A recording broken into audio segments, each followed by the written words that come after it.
C'est Marie qui est avec nous. Bonjour Marie. Bonjour. Merci d'être avec nous Marie. Merci à vous, bonjour à vous deux.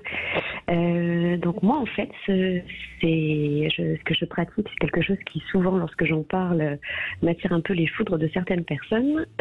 Suite à des problèmes de santé et à une grossesse, j'ai pris du poids. Et à la base, j'ai uniquement commencé à pratiquer le jeûne intermittent pour perdre du poids. Ce qui n'est pas la meilleure idée, hein. Pas du tout, mais je m'en suis rendu compte après. D'accord, parce que le jeûne, moi je trouve que c'est pas mal, hein, mais c'est pas ça qui fait perdre du poids, parce qu'on le reprend aussi vite après, hein, Michel Le Joyeux. Oui, bien sûr. Ah non, oui, c'était absolument pas une bonne idée à la base. Et puis finalement, je me suis rendu compte qu'en pratiquant le jeûne intermittent de manière évidemment intelligente, je me suis retrouvée à perdre du poids de manière très légère, c'est-à-dire que j'ai mis presque un an finalement à perdre les 5-6 kilos que je voulais perdre. Et en fait, je me suis retrouvée avec beaucoup moins de soucis intestinaux, beaucoup plus d'énergie et aussi moins de douleurs provoquées par ma maladie et mon handicap. Oui, mais l'avantage du jeûne, en effet, c'est que ça permet au foie, je sais pas quel autre organe, mais en tout cas à se reposer un petit peu. Donc ça, il y a des vertus du jeûne. C'est ça. Mais pas forcément celle de perdre du poids. Pour perdre du poids, de toute façon, c'est simple, hein, manger un peu moins et faire du sport. Hein. C'est ça, mais tant que Montaigne dirait ça, du non ? sport était compliqué.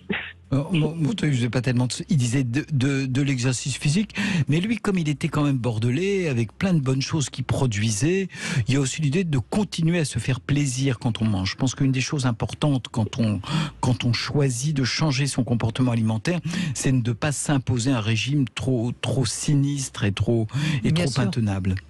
Ah, c'était ça mon problème, c'est que bordelaise aussi, j'aime manger, j'aime me faire plaisir, pas forcément en mangeant gras, mais et du coup ce jeûne-là m'a permis aussi de me faire des écarts sans avoir après des conséquences sur mon corps. Je parle pas forcément de poids.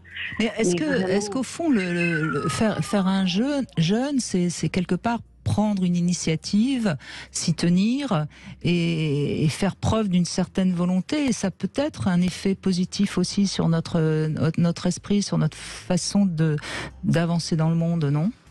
Oui, moi j'ai tendance à préférer les changements d'alimentation qui peuvent durer et qui ne maltraitent pas, vous voyez. J'ai tendance à préférer des alimentations plaisir qui soient certes un peu moins en quantité, mais qu'on puisse garder sur un mode un peu hédonique. Donc des choses, par exemple, sur l'idée de manger un petit peu plus doucement, de manger dans un environnement émotionnel, avec un peu plus de conscience de ce qu'on mange.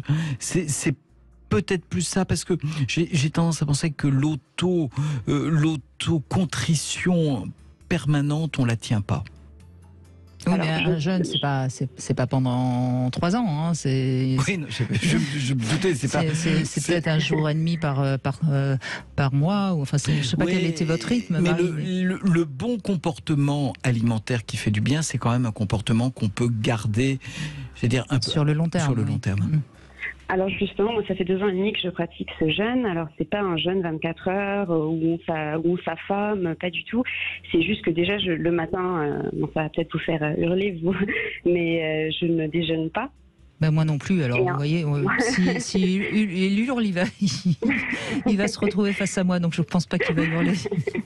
Non, mais voilà, je ne déjeune Michel pas. Le Joyeux. Mais pourquoi voulez-vous que je hurle? Si c'est votre liberté, votre envie. C'est Marie qui a peur.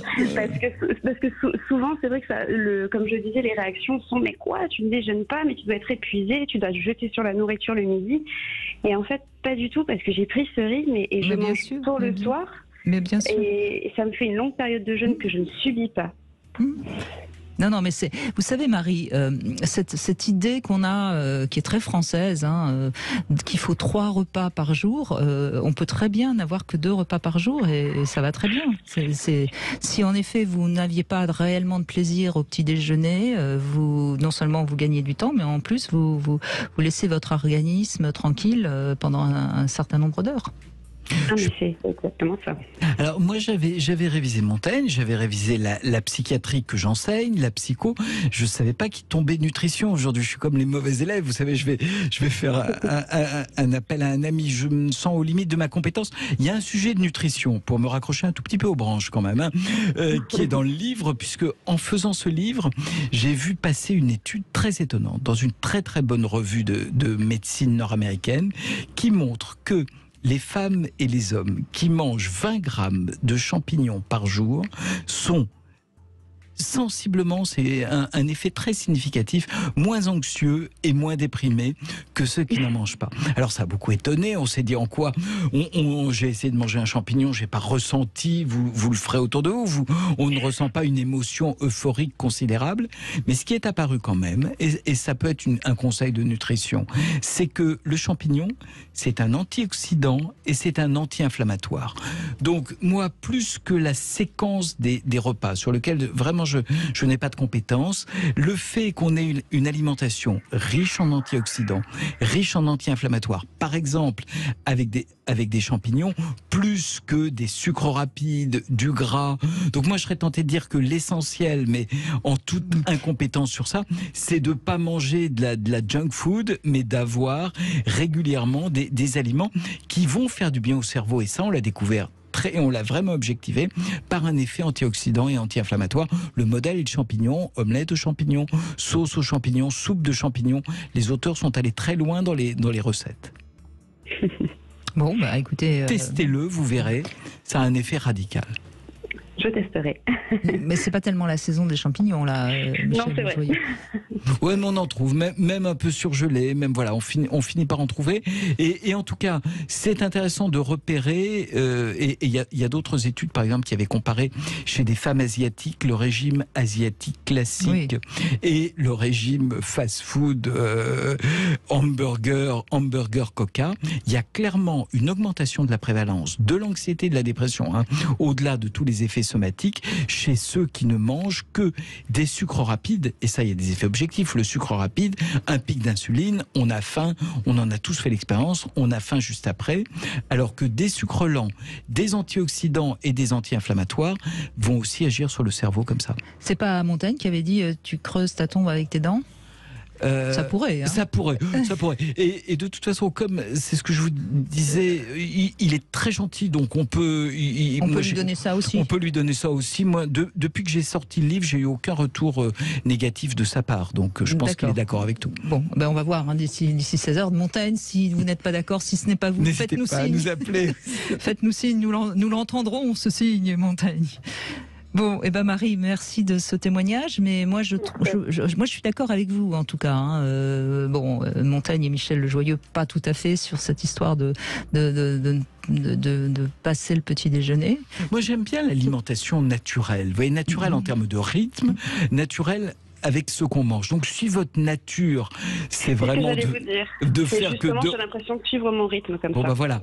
Mais en tout cas, moi j'aime pas l'idée qu'on soit dans la contrainte. Et en tout cas, on ne tient pas à long terme une contrainte. Si c'est devenu votre nature, je n'imposerai pas à Brigitte un petit déjeuner le matin. Vous voyez, ce serait pas raisonnable. Je suis sûr que ça la mettrait de mauvaise humeur.